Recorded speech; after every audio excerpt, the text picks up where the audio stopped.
A repeat rendezvous in California. You know, you look familiar to me. Oops. Who's out here? Just me. Later in our program, you'll see a first for us. Someone who showed up at one of our earlier investigations, unbelievably, shows up for another visit. You know, you look familiar to me. Oops. Coming up next, a man who's been our house guest once before. Do you remember? We talked once before.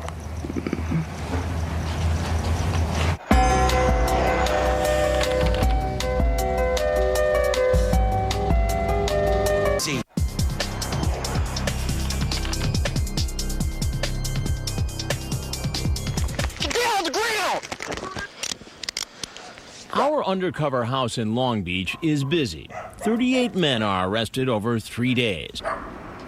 But 8 months earlier, during our previous investigation in Riverside, California, this man, 26-year-old Michael Seibert, walked into our house. Get a bathroom. Back then, Seibert had a sexually explicit online chat with someone who told him she was 13, and he sent a picture of his genitals. Hey, sir.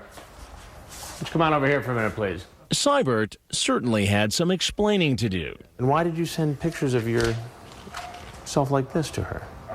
Oops. Oops. I will never do it again. Promise.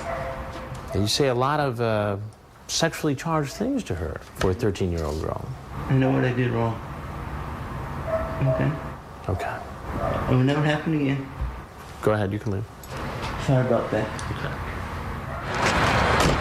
Seibert told the Riverside police he gets treatment for seizures and that the scar on his head was caused by a fall when he was an infant. Do you work? Yes.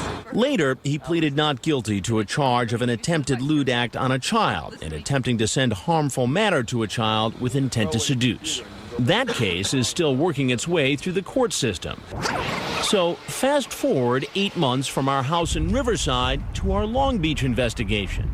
He's still online, still using the same screen name, and amazingly, still chatting with someone who tells him she's 13. Just like his chat 8 months before, he asks, "Have you ever had sex yet?" And "I need sex." He also talks about group sex, but he's also suspicious and asks, "Are you a cop?" To which she replies, "No, I'm not a cop." Then apparently referring to his meeting with Dateline 8 months earlier, he writes, "I got caught before." Incredibly, he tells the decoy he has to delay the Long Beach liaison for a day because he has to go to court, a court date to face charges arising from our Riverside investigation. But the very next day, Hey, come here. here he is. Okay, we're not messing around with this guy. You do not let him get within 6 feet of you, 8 feet of you. Who's out here? Just me.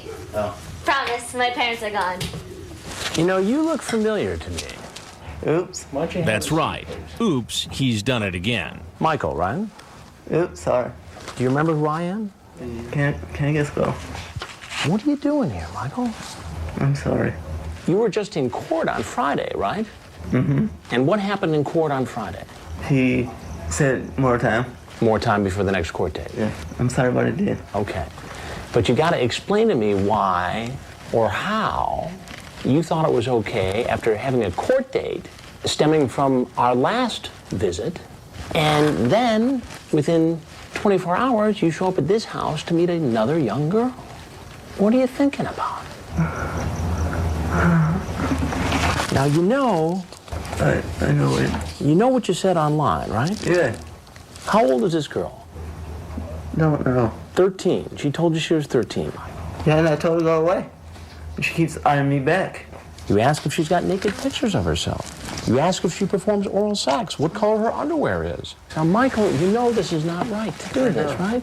And we had this very same conversation in Riverside, California. Yeah. Do you remember that? Yeah. And right then, you told me that you knew this was wrong. I know. And that you would never, ever do it again. And that turned out to be a lie, didn't it, Michael? I promise this time, if you rip it up, I'll never come back. But if he appears to be a sad case, you should know that according to Perverted Justice, Seibert has had sexual chats with at least 3 other decoys who said they were underage girls. And you should also know that there's another side to Seibert's story. he served a year in jail for a dangerous assault. What was the deadly weapon you used in the assault? Bat. And who did you go after with the bat? Some guy? Is there anything else you want to tell me, Michael? I know I did wrong. You did wrong. Can I go? Michael, you can go, but I'm going to remind you that I'm Chris Hansen with Dateline NBC, and we're doing another story on adults who try to meet kids on the internet for sex. I know I did wrong. You can go. You can go right now. You can walk right out that door. Any cops out there? That's not up to me, Michael. Yeah, it is. I'm not the police. So why don't you go ahead, Michael? It's time to go. Seibert clearly doesn't want to leave. Having been through this before, he knows the police are waiting outside.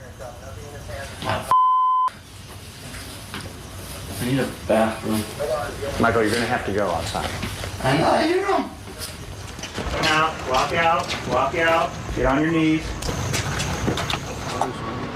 Like the others, Seibert is charged with an attempted lewd act upon a child. He has pleaded not guilty. His lawyer says Seibert has severe mental issues.